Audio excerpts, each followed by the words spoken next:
Halo, selamat malam dan selamat datang kembali di acting reviewnya aku aktor.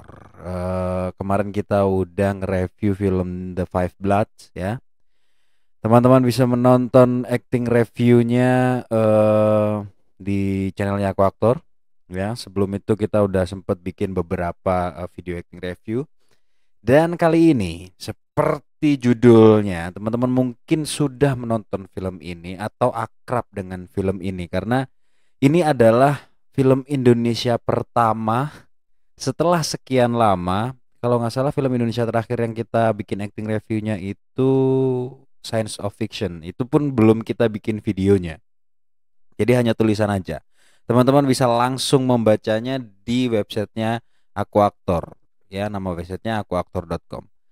Linknya ada di deskripsi. Teman-teman bisa langsung membacanya di sana. Nah, setelah Science of Fiction itu kami belum membuat acting review film Indonesia lagi. Bukan karena kami tidak pernah menonton, kami menonton tapi kemudian kami pikir ada beberapa film yang kami tonton tapi sepertinya kami belum menemukan value yang menarik dari film itu sehingga kita harus membuat acting reviewnya. Tapi berbeda dengan Laila Majnun. Ya, di acting review kali ini kita akan ngebahas sebuah film yang rilis tanggal 11 Februari 2021 kemarin di Netflix, yaitu film dengan judul Laila Majnun. Kalian semua pasti udah nonton film ini seharusnya ya, atau seenggaknya sedikit lebih dekat dengan film-film ini daripada dengan film-film yang sebelumnya kami bikin acting reviewnya. Mungkin kalian lebih jarang nonton film-film luar ya, lebih sering nonton film Indonesia. Oke. Nah, di acting review kali ini kita akan ngebahas soal film Laila Majnun. Jadi ingat, acting review ini penuh dengan spoiler. Jadi silahkan tonton dulu filmnya, baru kemudian baca acting review ini. Jadi gimana permainan para aktor di Laila Majnun? Yang pertama kita akan ngebahas, kalau di artikel kita kasih subjudul Satu Capaian yang Mengubah Segalanya. Pertanyaannya adalah apa dan siapa itu? Apakah semua pemain di Laila Majnun mengalami kondisi ini? Kondisi di mana mereka memiliki satu capaian dalam aspek seni perannya, tapi kemudian berhasil mengubah hampir banyak aspek dalam permainannya. Sayangnya tidak. Hanya ada satu aktor yang kami rasa ada di kondisi ini. Dia sudah barang tentu adalah Reza Rahadian. Reza bermain sebagai Samir di film ini ya, dan di antara sekian banyak pemain yang tidak atau mungkin lupa menciptakan aspek fisiologis, Reza tetap menciptakannya.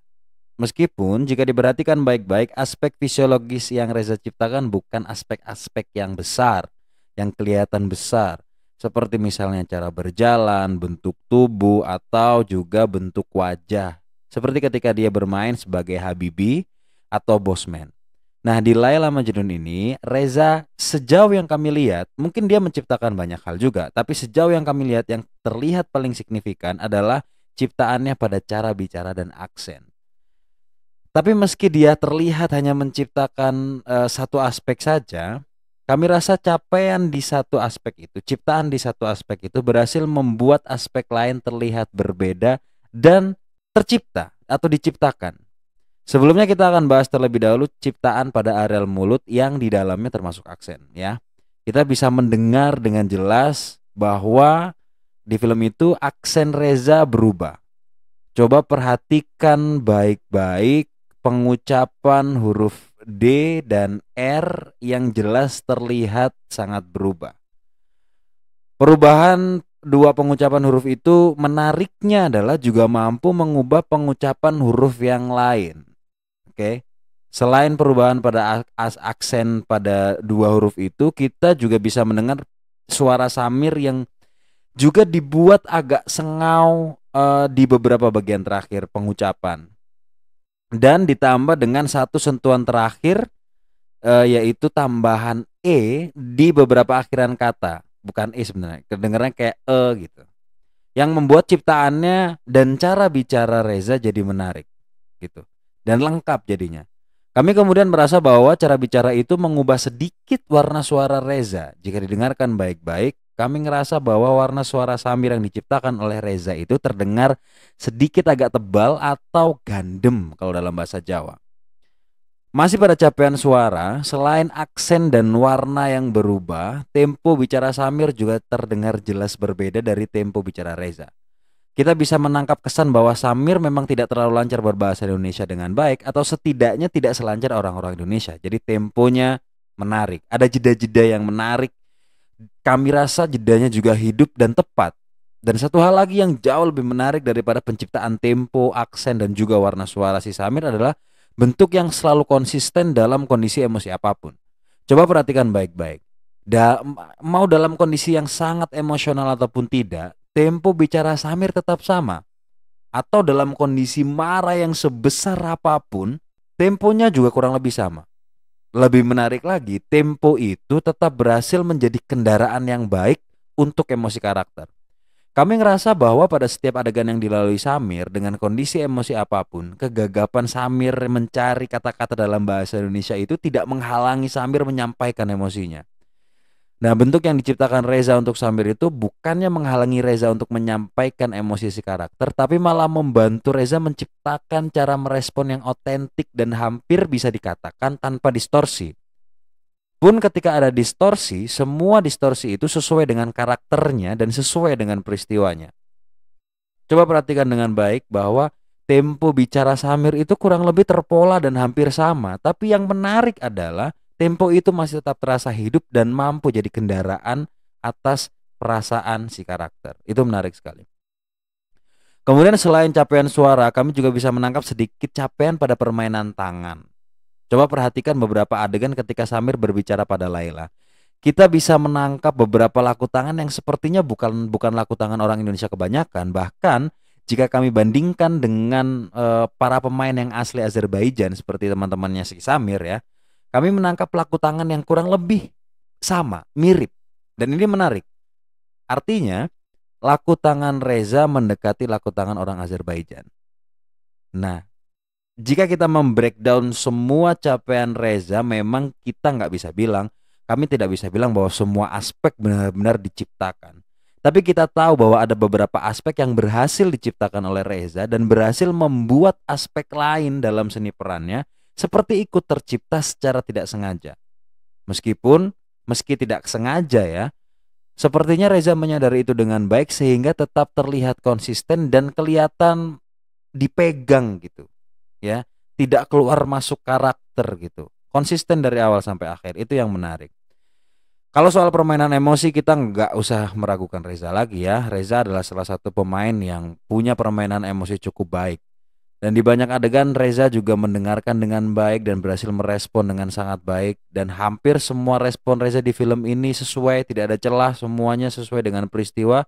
Tentu kecuali beberapa adegan yang kami rasa terlalu mengada-ngada.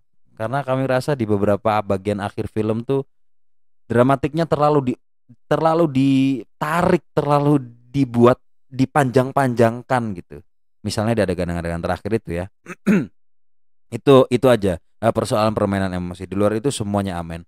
Nah, dari permainan Reza, ini yang membuat kami mau menuliskan acting review ini. Ingat, tidak semua film Reza kita tulis acting reviewnya. Di Fortiari, Critical Eleven, kami tidak menuliskan acting reviewnya. Kami sudah menonton tapi tidak tertarik untuk menuliskan acting reviewnya karena kami tidak memiliki atau belum menangkap nilai lebih dari permainan Reza. Nah, di permainan Reza di Laila Majnun, kami menangkap pelajaran yang menarik, nilai yang menarik dari permainan si Reza. Jadi kami menangkap pelajaran yang menarik dari permainan Reza. Sebenarnya bagi seorang aktor, ini dari pelajaran yang kita tangkap ya dari permainan Reza, bahwa kita tuh sebagai seorang aktor ya, sebenarnya mungkin tidak perlu menciptakan terlalu banyak aspek karakter di banyak kondisi. Kita cukup menciptakan kondisi netral karakter saja. Jadi misal karaktermu adalah orang dengan cara mengucapkan huruf D dan R yang berbeda. Misalnya cara mengucapkan huruf D-nya begini, D-nya dengan lidah yang diletakkan atau ditempelkan di gigi bagian atas depan, dan pengucapan R yang juga mungkin akhirnya ikut berubah. Maka buat kondisi itu menjadi kondisi netral karakter. Sehingga ketika si karakter diberikan emosi dan peristiwa apapun, selama kamu paham betul dengan kondisi netralnya, maka kamu akan merespon dengan kondisi netral. Dan hasilnya, semua responmu akan menarik.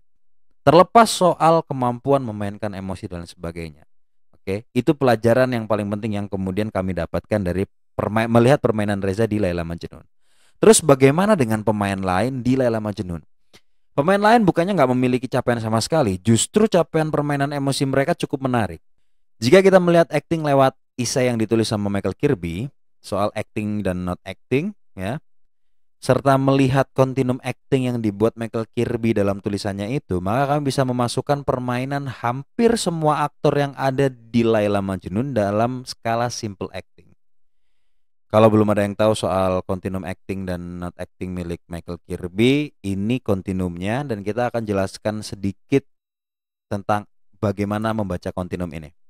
Pertama perlu dipahami bahwa menurut Kirby, acting itu adalah berpura-pura, meniru, mewakili, dan menyamar sebagai. Tentu penjelasannya akan lebih panjang, tapi untuk memahami kontinum acting dan non acting ini, pengertian acting yang disebutkan barusan seharusnya cukup. Jadi di dalam kontinum acting dan not acting itu terdapat beberapa skala seperti yang ada di foto ini ya.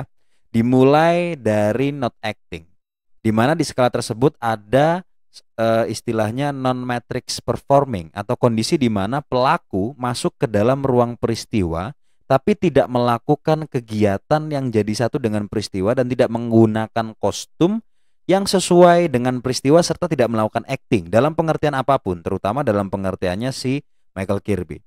Contoh paling jelas dari non-matrix performing adalah kru panggung yang menggeser setting. Itu non-matrix performing.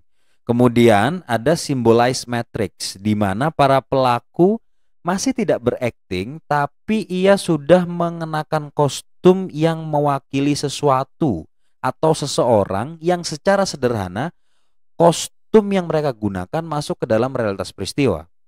Mereka memang menggunakan kostum tapi tidak melakukan sesuai kostumnya. Contoh, ya, mereka pakai baju dokter tapi ia tidak menciptakan laku tubuh seorang dokter atau bahkan tidak menyadari bahwa ia adalah seorang dokter. Ia hanya menyadari bahwa dia sedang menggunakan baju dokter saja.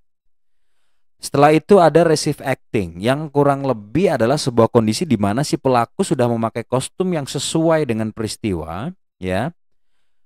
Ada di setting yang sesuai dengan peristiwa tapi tidak berakting. Receive acting ini kurang lebih sama seperti ekstras-ekstras yang ada di film Laila Majnun.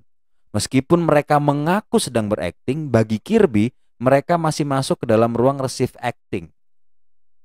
Karena bagi Kirby receive acting itu semacam gelar kehormatan aja gitu. Bahwa oke, kamu sudah ada di kostum, kamu sudah ada di setting yang sesuai dan kamu melakukan, iya itu receive acting. Kita nggak bisa sebut itu acting. Jadi belum masuk dalam taraf acting.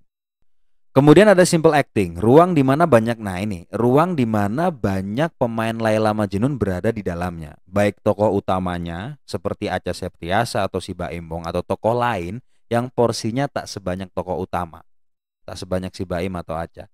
Simple acting ini kurang lebih merupakan sebuah kondisi di mana si pelaku sudah masuk ke dalam ranah acting tapi masih sederhana.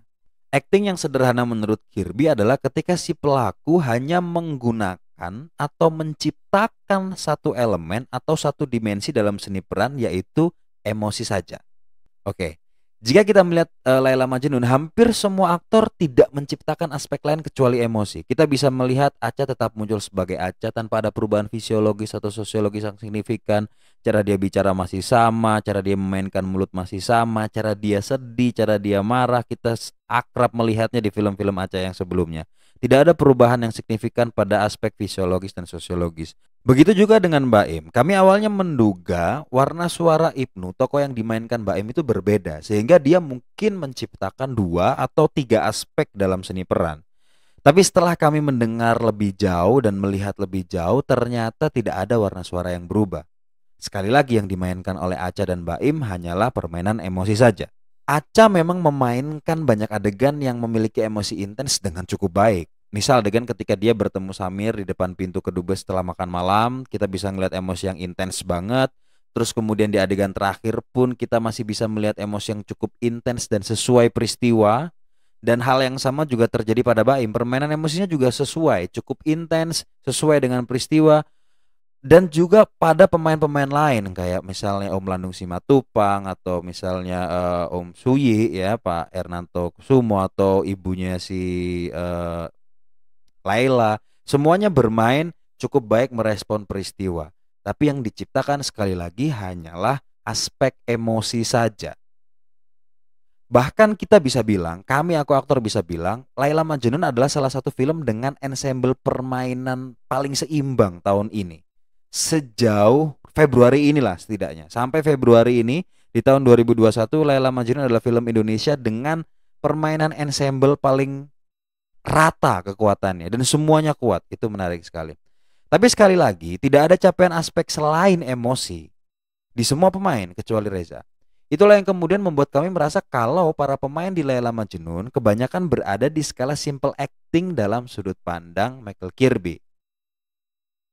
Jadi mereka berakting tapi masih dalam taraf sederhana karena hanya menciptakan satu aspek dalam seni peran saja, yakni emosi. Kami pikir dalam pemahaman kami soal acting dan not actingnya Michael Kirby, kontinum itu, meskipun mereka memainkan emosi yang kompleks ya, yang kompleks, dalam dan intens, selama mereka masih menciptakan aspek emosi saja, kami merasa bahwa mereka masih ada dalam taraf simple acting. Ya, sementara inilah setidaknya pemahaman kami sementara ini soal simple acting begitu.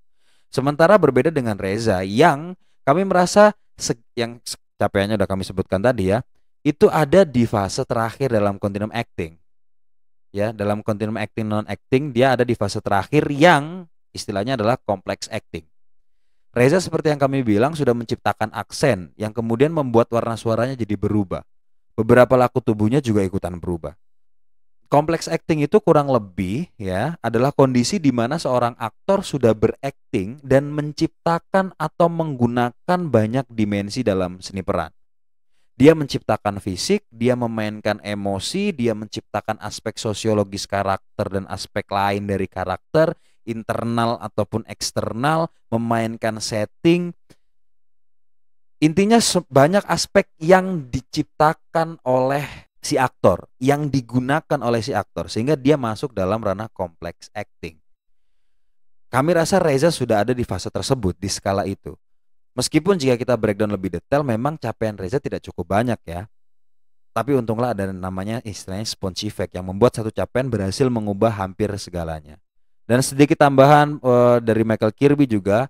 Michael Kirby itu bilang bahwa semua orang itu bisa melakukan acting, baik itu dari ranah non-matrix performing sampai simple acting. Tapi untuk ada di skala kompleks acting, seorang aktor mesti memiliki keterampilan dan juga kemampuan teknis. Ini debat terbuka, kalau kalian tidak setuju nggak masalah. Karena kami masih merasa bahwa semua pemain di Laila Majnun kecuali Reza masih ada di skala kontinum simple acting. Mungkin ada beberapa yang pada beberapa bagian ada di fase kompleks acting. Tapi sejauh yang kami lihat, kami menonton Laila Majnun 3 kali. Kami masih belum menemukan pemain lain selain Reza yang benar-benar kokoh berada di skala kompleks acting. Itu menurut kami. Gimana menurutmu? Oke, itu adalah acting review kali ini tentang film Laila Majnun. Kalau kalian tidak setuju silahkan tulis di kolom komentar, atau kalian punya pikiran lain soal permainan para aktor di film Laila Majnun silahkan tuliskan di kolom komentar. Terima kasih. Sampai ketemu di acting review berikutnya. Jangan lupa subscribe dan juga nyalakan notifikasinya. Dan klik like kalau suka dengan video ini atau dislike aja kalau nggak suka. Dan jangan lupa juga untuk di-share. Terima kasih, sampai ketemu di video berikutnya. Viva Aktor.